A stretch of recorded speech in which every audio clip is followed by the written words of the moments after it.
속보. 김신욱 발언 재조명 파장. 내가 경험한 이강인은 레전드 스트라이커 김신욱. 이강인 향한 작심 발언에 현지 난리 난 상황 드디그. 2002 한일 월드컵 4강 신화 멤버 이천수가 이강인의 골에 환호하면서도 중국전에 대해 솔직한 평을 남겼다. 김도훈 임시감독이 지휘하는 한국 축구대표팀은 11일 오후 8시 서울 월드컵 경기장에서 열린 2026 북중미 월드컵 아시아 2차 예선 조별리그 C조 6차전 중국과의 홈경기에서 후반 16분 터진 이강인의 골로 1-0 승리를 거뒀다. 한국은 2차 예선 6경기 5승 1무 골득실 플러스 19위 조 1위로 3차 예선 진출을 확정했다. 후반 16분 이강인의 대각선 패스가 장렬했고 박스 안왼쪽에 있던 손흥민에게 갔고 손흥민은 곧바로 중앙으로 낮은 패스를 했다. 처음에는 주민규와 황인범의 발에 맞지 못했지만 문전쇄도한 이강인의 왼발 슈팅이 장렬하며 한국이 결승골을 가져갔다.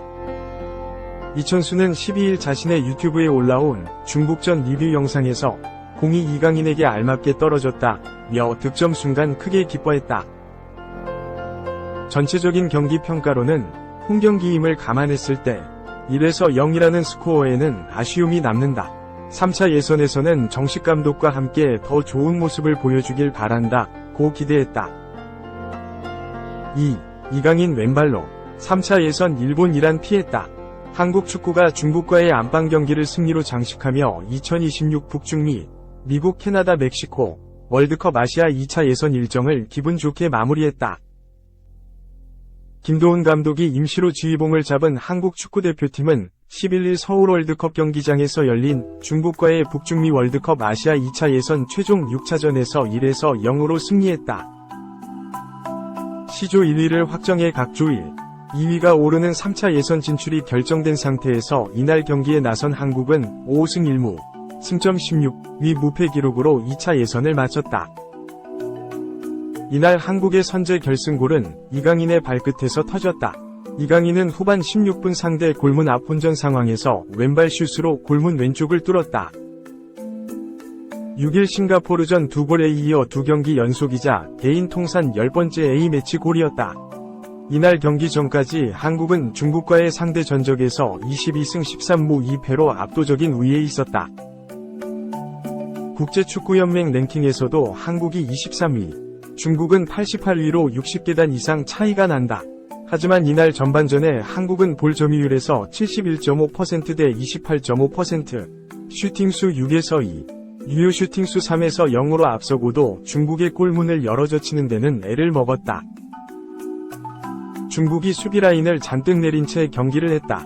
중국은 한국전에서 비기면 1시간 30분 늦게 킥오프 예정이던 같은 조의 태국 싱가포르 경기 결과와 관계없이 3차 예선 진출을 확정할 수 있었기 때문이다. 대표팀 주장 손흥민은 이날 풀타임을 뛰면서 A매치 출전 기록을 127회로 늘렸다. 2002년 한일 월드컵 멤버 이영표와 함께 이 부문 공동 4위가 됐다. 한국 선수 A매치 최다 출전 기록은 차범근 전 국가대표팀 감독과 홍명보 울산 감독이 갖고 있는 136경기다. 한국 선수 중 A매치 통산 최다 골 3위, 48골에 올라있는 손흥민은 이날 득점을 늘리지는 못했다. 손흥민은 쉽지 않은 경기였지만 단단한 모습으로 잘 마무리했다. 기회를 좀 더 살렸다면 큰 점수 차로 이길 수 있었는데 조금은 아쉽다. 라면서도 잘 마무리했고 유종의 미를 거둬 좋다 고 말했다. 북중미 월드컵 아시아 3차 예선은 9월부터 열린다. 모두 18개국이 진출해 6개 팀씩 3개 조로 나눠 조별리그를 치른다. 각 조 1, 2위 6개 팀은 본선에 직행한다. 각 조 3, 4위는 다시 아시아 플레이오프와 대륙간 플레이오프를 거쳐야 한다. 북중미 월드컵부터 본선 참가국이 그동안의 32개 나라에서 48개국으로 늘어난다. 이에 따라 아시아에 할당된 본선 진출권도 기존 4.5장에서 8.5장으로 늘었다. 한국은 이날 중국전 승리로 아시아 대륙 내 피파 랭킹에서 일본, 이란에 이어 3위를 유지하게 되면서 3차 예선에선 톱시드를 받는다. 이에 따라 3차 예선에선 일본과 이란은 피하게 됐다. 중국전 결승골의 주인공 이강인은 앞으로 더 좋은 축구를 보여줘야 한다. 9월까지 모든 선수가 각자 소속팀에서 잘 준비해 3차 예선에서도 잘할 수 있도록 하겠다고 말했다. 3. 2024에서 2025 시즌 B리그 뛸 유럽파 한국 선수들은 누구일까? 양대 구기 종목인 프로야구와 프로축구 선수들의 최종 목표는 프로야구 선수들은 메이저리그, 프로축구 선수들은 유럽축구 그것도 B리그가 최종 목표라고 할 수 있다. 유럽축구 B리그는 잉글랜드의 프리미어리그, 독일의 분데스리그, 스페인의 프리메라리그, 이탈리아의 세리에 A 그리고 프랑스의 리그 1까지 5개 리그라고 할 수 있다. 5대 빅리그 가운데 리그 1을 제외한 4개 리그는 1위부터 4위까지 유럽축구 우에파 챔피언스리그 출전권이 주어진다. 리그 1은 3위까지. 기존의 손흥민, 이강인, 김민재 등에 이어서 2024에서 2025 시즌 새롭게 빅리그에서 뛰게 될 한국 선수들은 누가 있을까? 지난 시즌까지 브렌트포트 팀의 B팀에 있었던 김지수가 2024에서 2025 시즌부터 1군에서 뛰게 된다. 본격적으로 빅리그에서 활약하게 되는 셈이다.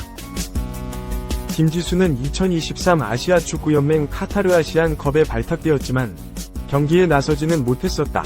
1m 92cm의 장신의 아시아 선수 최초로 프리미어리그 중앙 수비수로 활약하게 된다. 우선 랭킹 12위인 세르비아 리그 즈베즈다 팀에서 활약하고 있는 황인범 선수를 꼽을 수 있다.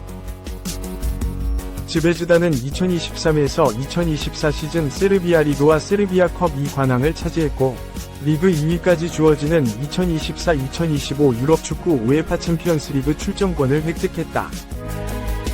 황인범은 팀이 2관왕을 차지하는 동안 리그에서는 34경기에 출전, 10개의 공격 포인트 5골 5도움을 올렸고 시즌 동안에는 13개의 공격 포인트 6골 7도움을 올리면서 맹활약.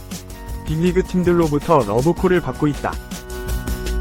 프리미어리그 노팅엄 포레스트 FC팀에서 튀르키예 알라니아 스포르팀에 임대되었던 황의조는 마지막 경기에서 데뷔골을 터뜨렸다.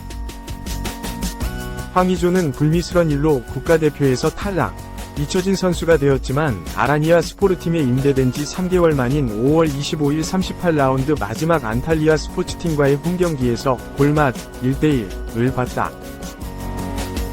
황의조가 복귀하는 노팅엄은 2023에서 2024 시즌 17위, 32위, 9승 9무 20패를 차지해 간신히 강등을 면했다. 황의조는 트레이드 등의 특별한 일이 발생하지 않는 한 2024에서 2025 시즌 빅리그 팀에서 뛰게 된다. 덴마크 슈페르리그에서 성공적인 1년을 보낸 조규성, 미트윌란, 또 독일 잉글랜드 등 빅리그에서 꾸준히 관심을 보이고 있다.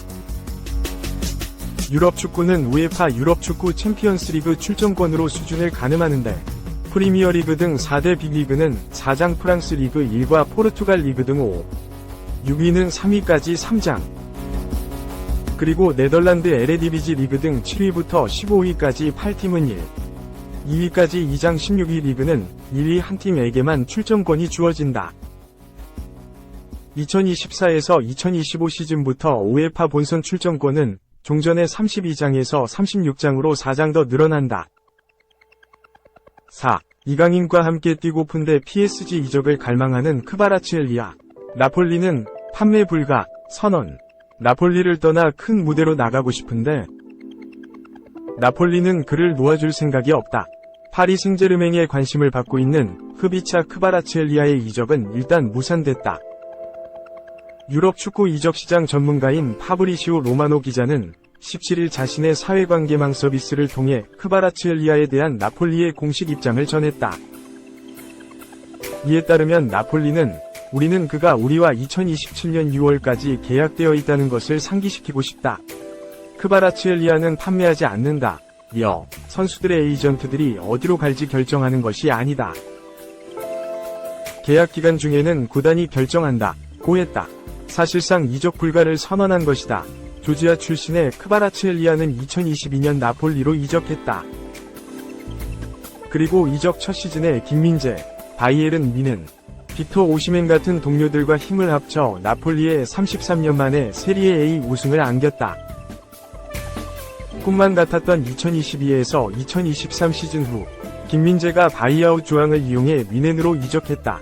당연히 크바라츠헬리아도 오시멘과 함께 여러 팀들의 관심을 받았다. 일단 크바라츠헬리아와 오시멘은 2023-2024 시즌에도 나폴리에 남아 세리에 A 무대를 누볐다. 하지만 나폴리는 지난 시즌과는 다르게 고전을 면치 못했고 결국 우승의 영광을 이어가지 못했다. 나폴리는 다가오는 2024에서 2025 시즌부터 우승 청구사 안토니오 콘테 감독이 지휘봉을 잡는다. 콘테 감독이 나폴리에 부임하면서 내건 조건 중 하나가 월드클래스급 선수 보강인데 크바라츠헬리아가 팀을 떠나는 것을 나폴리가 허락할 리 없다. 당초 크바라츠헬리아와 꾸준히 연결됐던 팀은 이강인이 뛰는 PSG였다. PSG는 2023에서 2024 시즌 후 팀의 기둥이었던 공격수 킬리안 음바페가 레알 마드리드로 이적하면서 공격진에 큰 구멍이 생겼다. 이에 보강이 절실했고 그 과정에서 크바라츠헬리아가 레이더망에 잡혔다. 크바라츠헬리아도 당연히 더 큰 무대를 누비는 것을 원한다. 크바라츠헬리아의 에이전트인 마무카 주겔리도 우리는 나폴리를 떠나고 싶다. 하지만 지금 우리는 유로 2024를 기다리고 있다. 며 콘테 감독과 함께하는 나폴리는 큰 계획이 있다. 난 그들이 다음 시즌 챔피언스리그에 진출하고 스쿠데토를 위해 싸울 것이라고 확신한다. 하지만 그것이 크바라츠헬리아가 나폴리에 남길 원한다는 걸 의미하지 않는다. 라고 말했다. PSG의 달콤한 유혹도 크바라츠헬리아가 이적하고픈 이유다.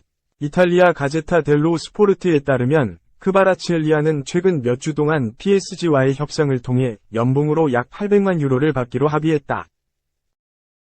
현재 154만 유로 정도를 받고 있는 것과 비교하면 엄청난 금액이다. 일단 나폴리에서 이적 불가를 선언하면서 크바라츠헬리아와 나폴리 구단 사이에 불화가 생길 가능성이 생겼다. 일단 크바라츠헬리아는 진행 중인 유로 2024에만 집중하기 위해 이적에 대한 특별한 언급은 하지 않고 있다.